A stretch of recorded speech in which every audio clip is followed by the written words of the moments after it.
अब हम स्टडी करेंगे कि ये जो जितनी भी फोर्सेस हैं, लाइक या अनलाइक पैरेलल फोर्सेस, तो इन फोर्सेस को हम कैसे सम अप कर सकते हैं कि एक ऑब्जेक्ट पे कितनी फोर्स एक्ट हो रही है। ठीक है, तो एक ऑर्डिनरी मेथड होता है एडिशन का जो हम अभी तक स्टडी करते आए हैं।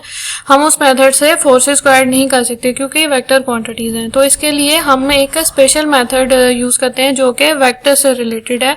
That is a resultant force is a single force that has the same effect as the combined effect of all the forces to be added, यानी कि जितनी भी फोर्सेस एक्ट हो रही हैं उन सब को हम जब सम ऑफ कंबाइन करते हैं to some kind of method, तो उससे क्या हो रहा है, जो हमारे पास रिजल्टेंट फोर्स आ रही है वो सिंगल फोर्स जो सी है वो बेसिकली क्या है, हमारे पास द रिजल्टेंट वैल्यू है। ठीक है, फोर्स की। यहाँ पर हमारे पास एक मेथड है that is head to tail rule. तो हेड टू टेल रूल में हम क्या करें, ये ग्राफिकल मेथड है फोर्स यानी कि जो बॉडी पे रिजल्टेंट फोर्स एक्ट आ रही है उसको फाइंड आउट करने का। यहाँ पर अब वेक्टर्स, हमने वेक्टर्स के बारे में स्टडी किया। वेक्टर्स क्या होते हैं, एक स्ट्रेट लाइन होती है जिसपे क्या होता है हमारे पास एरो हेड। ठीक है, तो ये हमारे पास एक वेक्टर है दैट इज वेक्टर ए। ठीक है, यहाँ पे आप इस डायग्राम में देख रहे हैं, यहाँ पे ये जो है ये वेक्टर ए और ये है वेक्टर बी, यानी कि ये दो फोर्सेज हैं।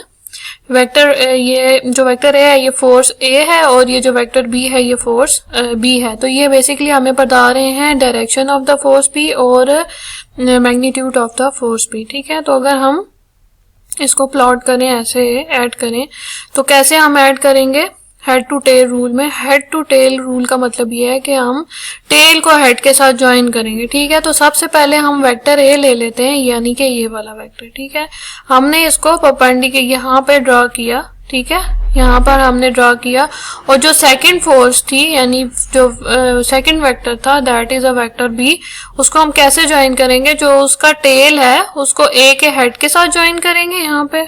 ठीक है, और जो उसका हेड है उसको हम आगे ऐसे डोनेट कर देंगे। ठीक है, तो ये तो वेक्टर ए और वेक्टर बी। ठीक है, अभी आप इसको भूल जाए। ठीक है, अभी हमने क्या किया, ए को बी के साथ ज्वाइन किया। अब यहाँ पे जो रेड कलर का है जो आपको वेक्टर नजर आ रहा है ये है रिजल्टेंट वेक्टर, यानी कि रिजल्टेंट फोर्स के टोटल जो हमारे पास सम ऑफ द फोर्स है वो कितनी आ रही है। ठीक है, तो उसमें हम क्या करेंगे, जो हमने सबसे पहला वेक्टर लिया था वेक्टर ए, ठीक है, उसकी टेल से टेल को ज्वाइन करेंगे और जो लास्ट वेक्टर है उस पे हेड को हेड के साथ ज्वाइन करेंगे। ठीक है, यहाँ पे देखें दो कैप्स हैं, दो एरोज हैं, तो ये हेड से ज्वाइन हो गया और टेल से, तो ये आ रहा है हमारे पास रिजल्टेंट वेक्टर। ठीक है, तो ये क्या है हमारे पास, ये है जी रिजल्टेंट फोर्स जो बॉडी पे एक्ट हो रही है। तो ये जो सारा मेथड है फोर्स को सम अप करने का ये है हेड टू टेल रूल। तो इसमें सिर्फ अभी तो हमने सिर्फ दो फोर्सेस ली हैं। ठीक है, तो फोर्सेस की जो सी तादाद है 2, 3, 4 और भी हो सकती है। ठीक है, यानी यहाँ पे vector A B C D बहुत सारे वेक्टर्स भी हो सकते हैं।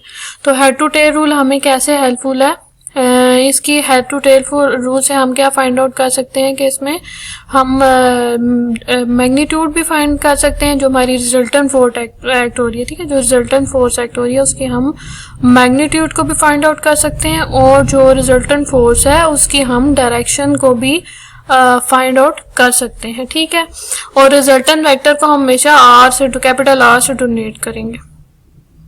अच्छा जी, यहाँ पर हमारे पास एक एग्जांपल है that is 4.1, find the resultant of the three forces. अब इसी तरह से हमारे पास थ्री फोर्सेस आ गई हैं, 12 न्यूटन along x axis। ठीक है, 8 Newton making an angle of 45 with x axis and 8 newton along the y axis. अब ये ग्राफ पे हम प्लॉट करें तो ग्राफ कैसे होता है, यहाँ पे आप देख सकते हैं कि ग्राफ में हमारे पास कुछ इस तरह से कोऑर्डिनेट्स बने होते हैं। ठीक है, first coordinate, second coordinate, third coordinate, fourth coordinate. ठीक है, ये होती है हमारे पास हॉरिजॉन्टल x एक्सिस होती है, जबकि जो ये वर्टिकल होती है ये वाली ये हमारे पास क्या होती है y एक्सिस। तो यहाँ पे जो ये x और y की वैल्यूज हैं ये पॉजिटिव होती हैं, जबकि यहाँ पे जो है x और y की वैल्यू नेगेटिव होती है इस एक्सिस पे। यहाँ पे जो इससे ये जो एक एंगल जो इसके बीच का है x और y का ये कितना होता है, ये 90 डिग्री होता है। 90 से आगे इसी तरह से 360 तक पूरा ये अपना सर्कल कंप्लीट करता है, यानी 0 to 90, 90 to 180 और इस तरह से अप टू सोन यहाँ तक 360 तक ये अपना एंगल्स कंप्लीट करता है। ठीक है, ये इसका एंगल आ जाता है। तो हमारे पास जो तीन फोर्सेस हैं यानी कि पहली फोर्स है 12 न्यूटन, दूसरी है जी 8 न्यूटन और लास्ट वन भी है 8 न्यूटन। तो ये मुख्तलिफ जोन से इन एक्सिस पे लाई कर रही हैं। अब जो फोर्स F1 है जो 12 न्यूटन है वो किधर लाई कर रही है, लॉन्ग द एक्स एक्सिस। यानी हम फर्स्ट फोर्स को यहाँ पे अगर ये हमने ये प्लॉट कर दिया, फोर्सेज हैं, ठीक है, ये फोर्स 1 है, फोर्स 2 है, फोर्स 3 है, इसको हम ऐसे करके राइट कर देंगे। यहाँ पर इन्होंने फोर्सेस F1, F2 और F3 किए हैं। आप इसको चाहे तो vector A, vector B, vector C भी कर सकते हैं, लेकिन अब फोर्सेस की बात हो रही है तो हमने क्या किया, उनको फोर्सेस से नेम कर दिया, यानी F1, F2 और F3, ठीक है। अब जो फोर्स 1 थी वो क्या थी, हॉरिजॉन्टली थी, ठीक है, और एक्स एक्सिस पे लाई कर रही है। तो एक्स एक्सिस कहाँ आता है हमारा ग्राफ में, हॉरिजॉन्टली यहाँ पर आता है, ठीक है। तो ये A to B जो है एक पॉइंट है जो कि जो हमारे पास आ रही है, फोर्स आ रही है, वो क्या आ रही है, F1, ठीक हो गया। अब सेकंड फोर्स जो F2 3 that is equal to 8 newton along 45 degree with an x axis. तो ये जो फोर्स 2 है यहाँ पर, ये फोर्स 2 ये 45 डिग्री पे आ रही है। अगर यहाँ पर आप इसका एंगल देखें ना, यहाँ पे अगर हम एक्स एक्सिस को यहाँ एक्सटेंड करते हैं तो यहाँ से यहाँ तक इसका जो एंगल बन रहा है वो कितना बन रहा है, यहाँ पे 45 डिग्री इधर, ठीक है। इसको मैं आपको बताती हूँ। यहाँ पर अगर आप इसको इस लाइन को एक्सटेंड करते हैं तो यहाँ पर जो इसके एंगल बन रहा है ये कितना बन रहा है, 45 डिग्री का, ठीक है, 45 डिग्री का यहाँ पे बन रहा है। और इसी तरह से ये जो फोर्स F2 है ये आ गई एक्स एक्सिस के लॉन्ग यहाँ पर, ठीक है। और जो फोर्स F3 थी वो क्या थी, 8 न्यूटन थी अलोंग वाई एक्सिस। तो ये हमने क्या की, फोर्स यहाँ पर जो थर्ड फोर्स हमारे पास एक्ट हो रही है, फोर्स 3, ठीक है, ये है अलोंग द वाई एक्सिस और इसकी जो वैल्यू है वो है जी 8 न्यूटन।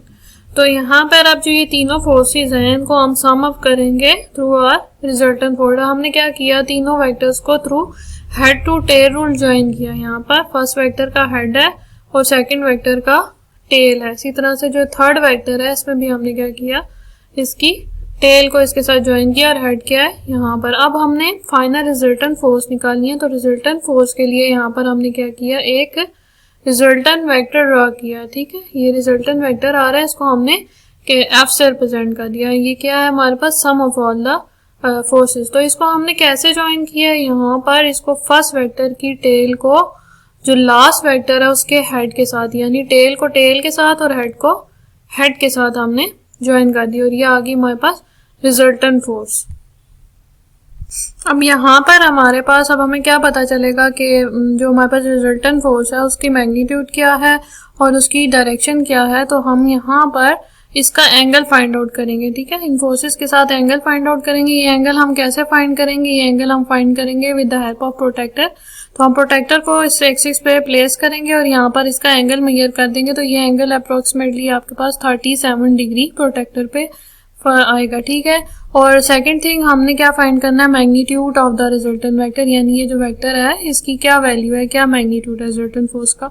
तो जो हमारे पास 1 सेंटीमीटर है ना, वो किसके इक्वल आ रहा है, 2 न्यूटन। तो यहाँ पर हम इसको जब मेजर करेंगे स्केल की हेल्प से तो हम जो भी वैल्यू आएगी उसको हम मल्टीप्लाई कर देंगे 2 न्यूटन के साथ, ठीक है। 2 न्यूटन के साथ हम जितने भी सेंटीमीटर्स आ रहा है इसकी मेजरमेंट यहाँ से ए पॉइंट से लेके डी पॉइंट तक, उसको हम 2 न्यूटन के साथ मल्टीप्लाई कर देंगे। तो वो जो भी वैल्यू आएगी वो क्या होगी, हमारे पास रिजल्टेंट फोर्स होगी, ठीक है। तो ये था graphical method head to tail rule का वेक्टर्स का कि रिजल्टेंट फोर्स कैसे फाइंड आउट की जा सकती है।